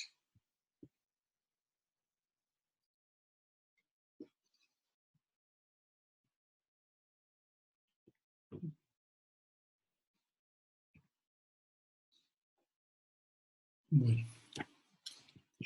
¿Es compartir la pantalla? Muchas gracias. Habéis terminado, ¿no? Muy bien. Y habéis terminado de una óptima manera con las propias palabras de Denise, ¿no? Ahora nos quedamos todos con muchas ganas de ver finalmente la muestra, ¿no? Bueno, tenemos aquí varias preguntas, varias personas que querían haceros algunas preguntas, como por ejemplo Numael, que es alumno de la Universidad Autónoma de Lisboa del último año. Numael, I don't know if you can switch on your microphone. I don't know if you are going to make your question in what language? Would be nice to raise it in English. Is that okay? ¿Está bien para vosotros? Yes, if I don't understand, I ask you to... Okay. So, first of all, I want to thank a lot for the enlightening speech. and I would love to ask you to hear your opinions about the topic that Ms. Brown raised with one picture, the one that you presented as second slide of the first part of the speech.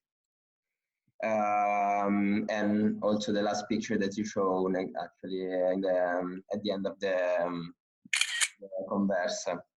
So composing that photograph, considering all the subject of the photo as a tools that express different messages, isn't it Brown saying to put on the same level and give the same importance to the symbols represented by those mediums before defining the space that they will occupy? Living in this particular moment where space and form are made relative by social distancing, as they are different from person to person, the symbols transmitted by mediums are made absolute, thanks to the use of new technology, as we are doing right now, this speech online. Do you think that this teaching handed down by Ms. Brown is still valid?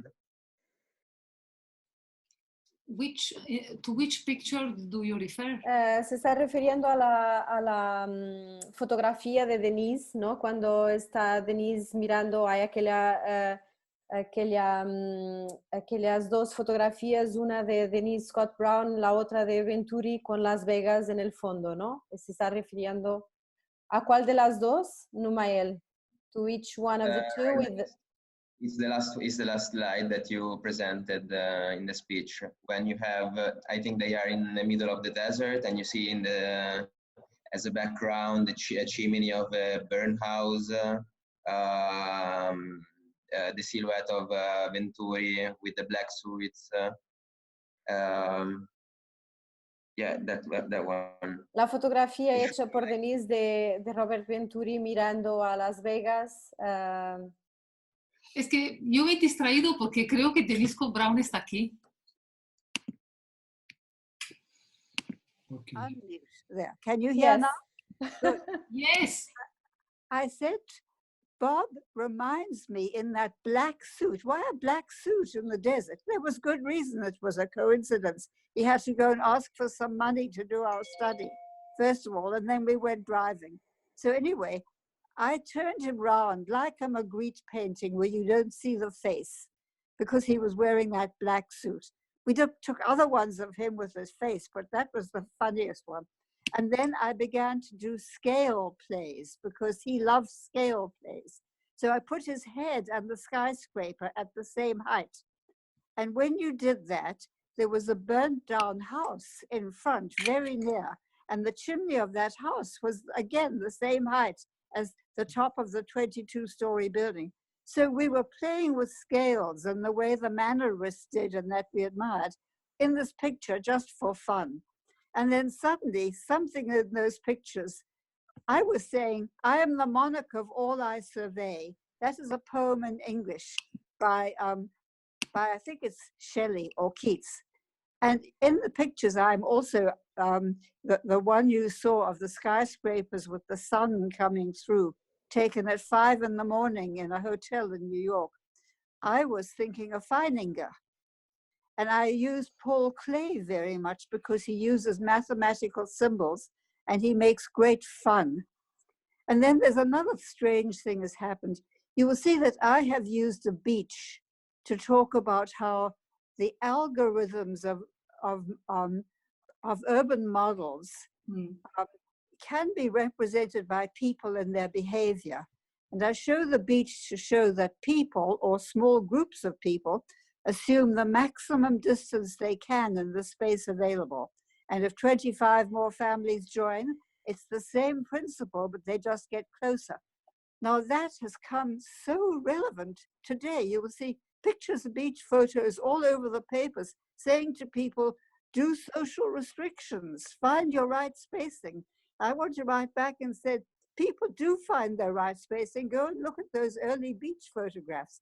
And you have some photographs like that in your show, which show how people model themselves very much according to central place theory and the principles of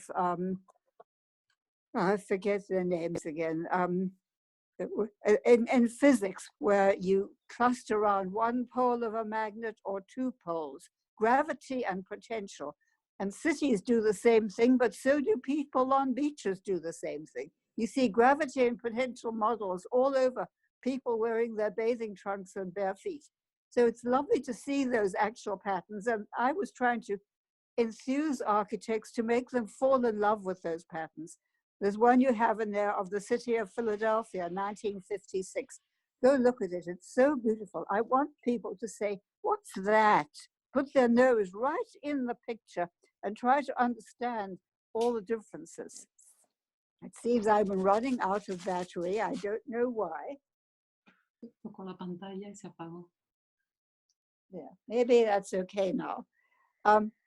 So I think I've said enough. I've kept you too long, but if you can show my map of Williams College as something that will make people want to come to your lecture, shows I'm winning, because I want them to say, oh, these are fascinating.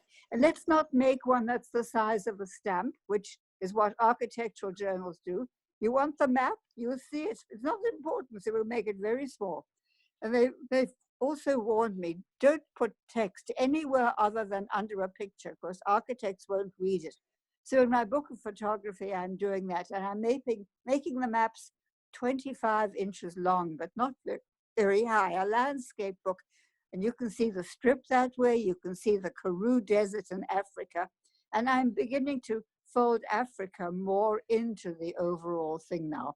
So that beautiful picture of the Mapach village, you'll see many like that in this book, and my interpretation of certain things as a result of that too. Thank you for doing this work. There are other groups. I hope you will all get together. What is her name? Lino Torell or Forel in Italy. There are other people doing similar work to the work you're doing, and getting together and really looking into how outside functionalism is not a question of only aesthetics. If you say I'm interested in the architect, in the outside of buildings, Le Corbusier will say to you, oh, you are a formalist.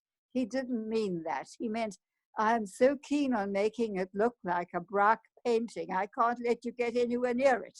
That's what he meant. He said to his clients, leave it to me, it doesn't concern you. No, he wants to make it look a certain way, and he says it's all for reasons of functionalism, and it isn't. But there are outside functional questions. Work on a campus. When people say to me, where should the mathematics building go? I say it depends on whether you see mathematics as the foremaiden of the sciences, of the inspiration of the artists, as the shock troops of the computer people. Where do you see it? And I'll tell you where to put it on the campus, because it has to relate in certain ways. But the mathematics teacher, he looks at me and he says, all of those things.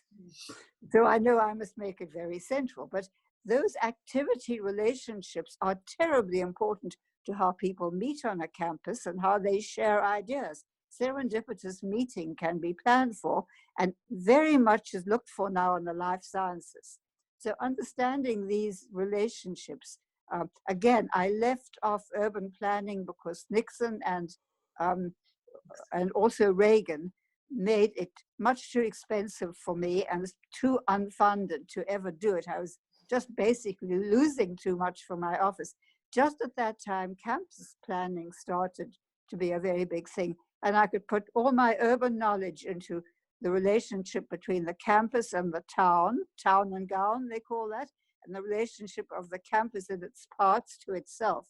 And I've had about 8 years of doing that very happily. But it's a pity that it can't go on to cities again. I hope sometime they will fund cities. And just one day they will also teach universities how to be good clients, because it's very hard to work with universities. They know so little. But having said all that, I would love it if this now continues and people want to see the beautiful Karoo in Africa, which needs a wide spread of land, and the beautiful strip on Las Vegas, and you go out into the desert and it looks like South Africa.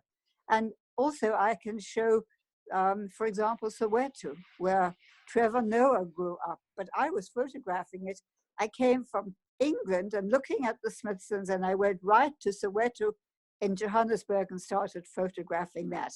And then it was at the height of apartheid. Now he says it's an absolute wonderful place to be. I knew it was important to photograph from then on. And I'm trying to show all the connections of all that, the way self-help housing has moved through many continents and formed many ways. And that's one of the themes of photography that I'm trying to develop now. So that's enough. It's lovely to be able to talk to you.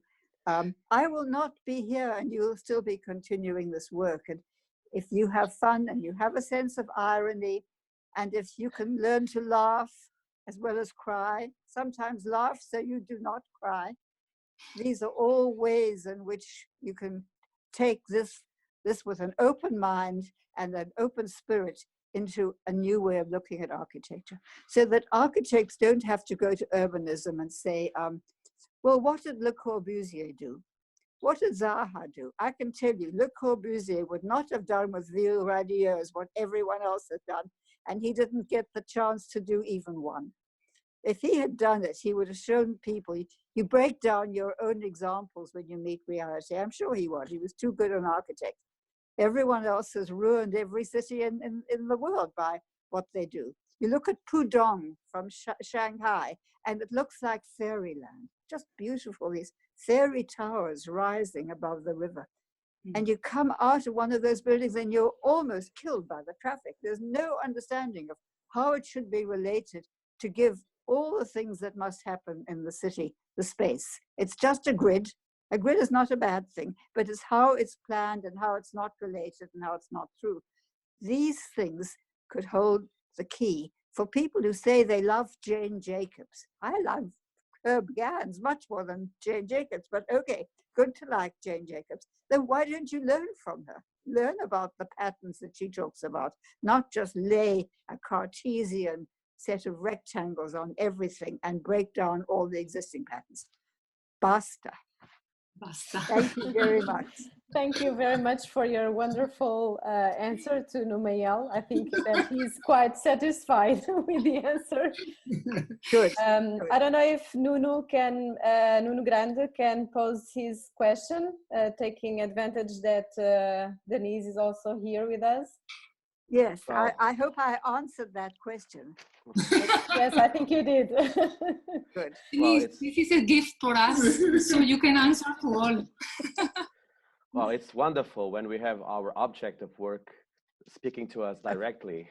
But your object maybe I will rephrase my question, because you talked, Denise, you talked about, and both of you talked about postmodernism, and of course the couple Venturi Scott Brown have been labeled the postmodernists for a long time, and yes. They showed us one sentence of yours saying, "I'm not a postmodern architect."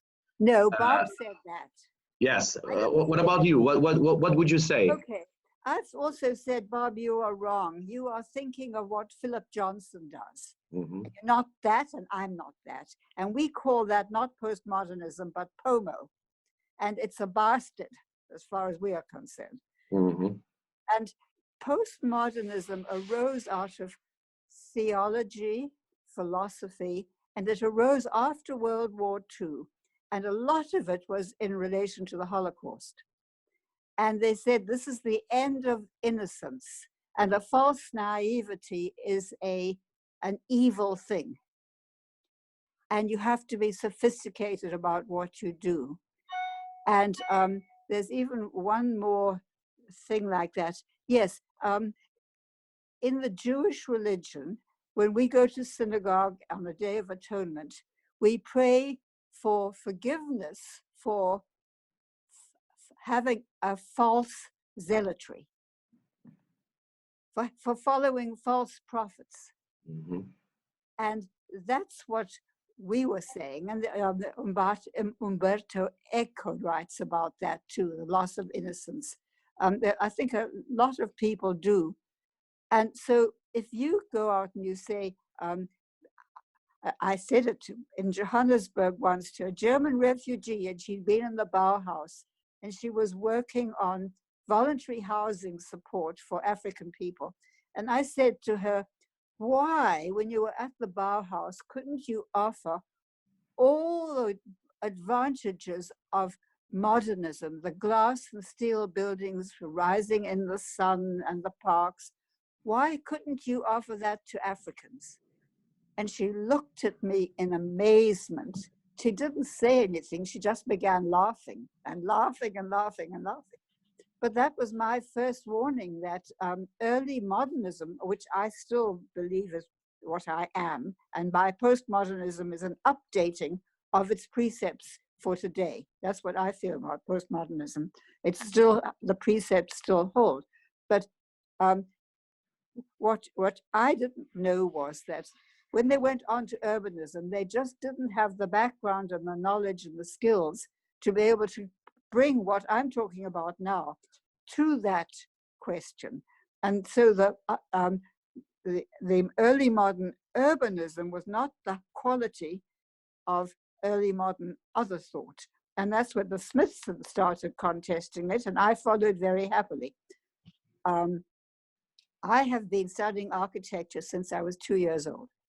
And no one will believe that, but my parents built an early modern house in 1934. And I was there at 2. In South Africa. What's that? In South Africa. South Africa, in Johannesburg. The house is demolished. I see now on Google, it's not there anymore. Makes me cry.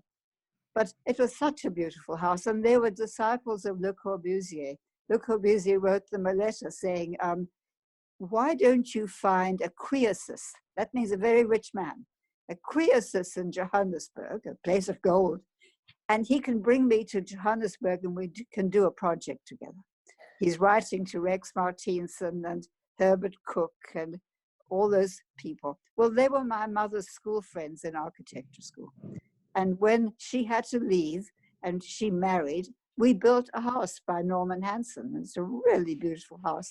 So I remember moving into that. But I remember seeing the plans of that house, blue drawings with white lines, blueprints. You know, they stopped doing those many, many years ago, but I have this picture of them. And I remember seeing this plan with a funny little box up on the top. I still remember that, and I'm 2 years old. And so we moved into that house, and we lived there from 1935 to 1942. And it really had all my growing up patterns, which I translate through modernism. Other children sit on the attic stairs and have dreams. I played on the roof because it was flat. I could climb up there and play on there. And other things like that. We had a beautiful spiral stair, and we were far away from the ocean in Johannesburg. I used to play at being a sailor on the sea on that thing. So it was a very great enticement.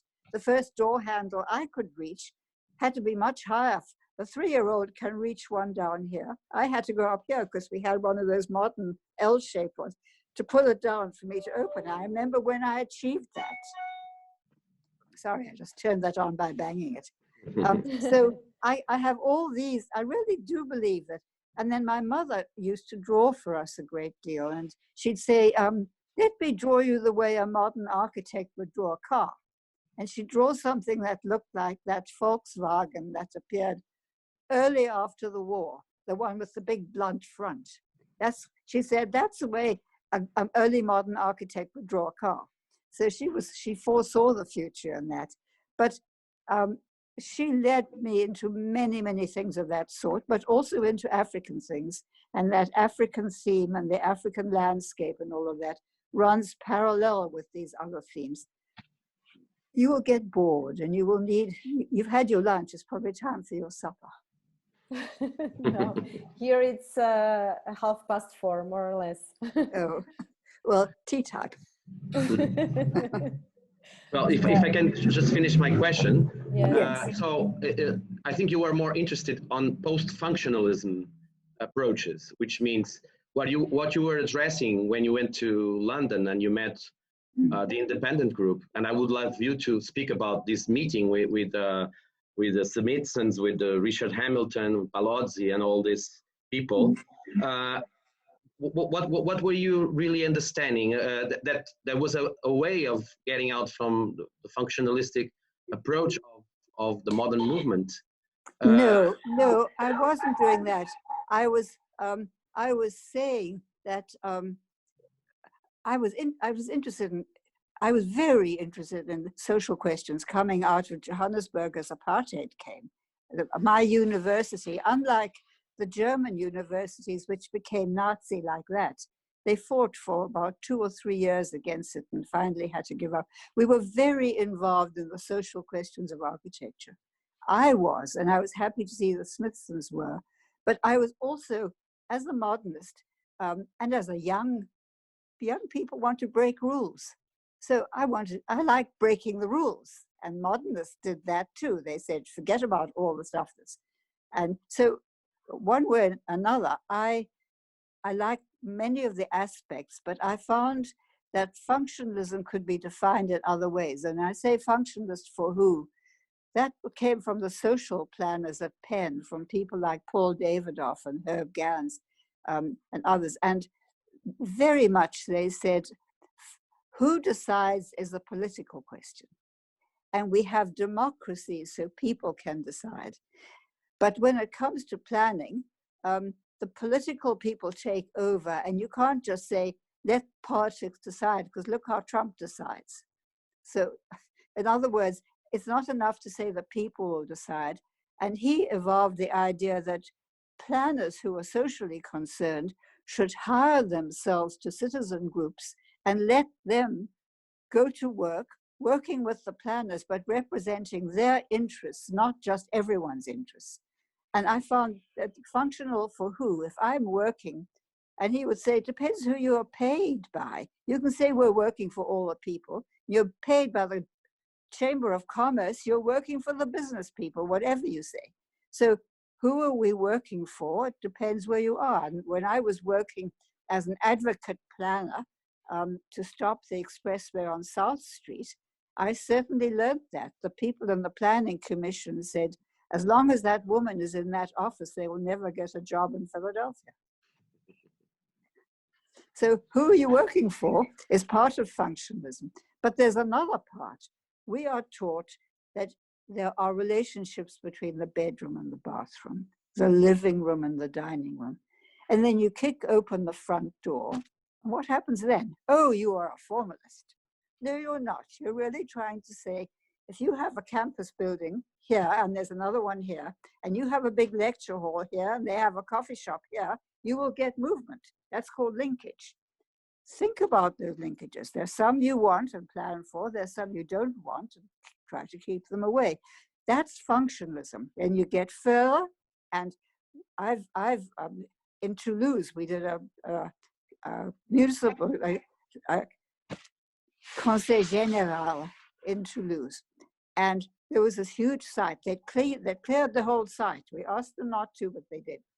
And we came along and we found medieval streets on one side and a big industrial highway on the other side, and the Pont de Minim over the Canal de Minim on the one side. And looking at all this access, I said, there's a small shopping center on the Pont de Nîmes, and just outside our site in the medieval roads, there's another little one on the other side. Let's make a diagonal across the site. Everyone was saying, you fit 4 slabs in here, you put 4 slabs in here. I said, no, we make a pathway through. It's a shortcut around a great big site. That's a very nice thing you can do for pedestrians. So you put that, and then everything around it is small, except where there's the Avenue Marechal, I think it was called. Now, you put the buildings in the middle of the site, so they're not too big for the rest of it, and only the ends come in contact with an area that's commercial and a little bit bigger. And then within that, you can put a park, you can put the access to the Salle de l'Assemblée on the one side, the access to parking on the other. And we really built the access pattern, and then the building arose out of that. And where the big crossing points were would be the intense parts of the building, and where there was a little access, the lower parts, the way you do in a medieval town. You go to the center, the main routes come in, there's the market square, there's the cathedral. The castle is not on the market square. It's on the wall near the market square. Means the Duke can hop inside or outside, depending where the danger comes from. But these are carefully made in relation to access. And access in the medieval town is by donkey. And that's why you get the shape of Siena. It goes along on one contour on many little hills. So the donkey creates that, the cow path in Boston. And then you get to New York, and one train comes in, and they have no electric cars yet. 1 million people come to the middle, and you get the skyscrapers, and you get rent theory. So there's all of these things are now highly mathematical models, including that beach. I'm sure they've got an algorithm for the beach now. But you see what I'm saying? The mathematical models are in my head, but I also, so what happened with our Toulouse was we made that, we built the whole thing, people loved it. At last they could find their way between these two big buildings with the passerelle in glass, and you see this Mediterranean fluffy sky in the glass as well. You look right through, and at the very end you see a very small building. The light catches it. Beautiful in there. And it's red in the middle like Toulouse, and red and white in the edges like its suburbs. And that's what we saw from flying over in an airplane when we first arrived. So that's how we did it. But when we finally finished, just before it was constructed, we found one map, historical map we had missed. And there, exactly where we put it, they had had a street for about 1,000 years. It was amazing. The activity patterns last and the linkages remain. And you, as a sensitive person with love, can find these things and grow them again, even if you don't know. Does that help? Yes. That's my definitely. functionalism. That's called functionalism of the outside. There's only one thing. That's that level. Bob is wonderful at functional of the outside of, he says, I say, we'll make a cross path and we'll put everything on it. He says, we can make it bulge into a crescent. We both love crescents. Bulge into a crescent where the main entrance to the salle is. So Bob has outside functionalism of a certain scale, very, very wonderfully within his concepts, and admires the others too. Even the Vanaventuri house, a little bit central place theory inside it, with where the main square is and where the streets go, in a teeny little house. And if you read Joseph Frank, he writes about that. Very interesting writer who finally ended up in Sweden, but he was from Vienna. Anyway, but the point is, now where was I? I was saying.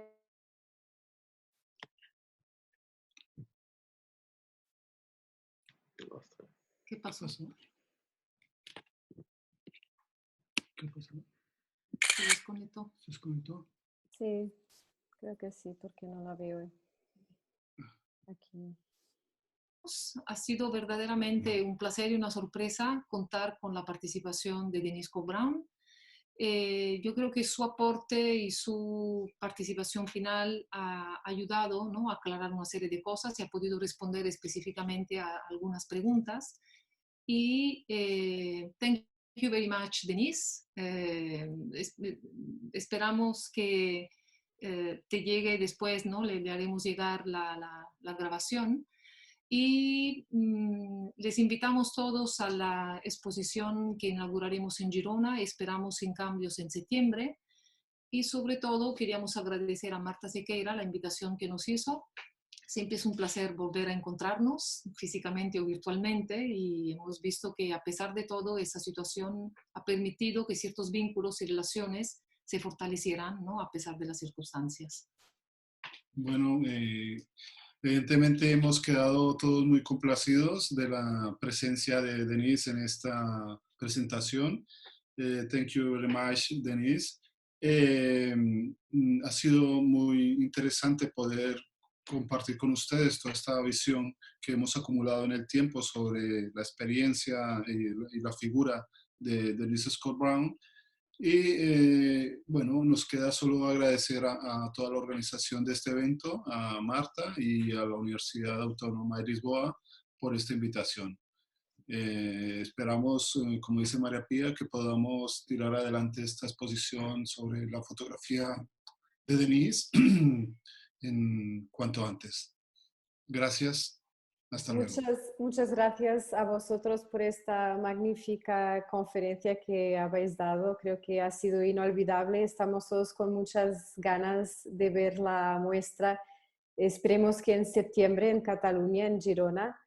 Bueno, and I would also like to thank Denise Scott Brown for showing up at this conference and for sharing her experience and her knowledge with us here, answering to our students, to our public, and also discussing some subjects with the lecturers.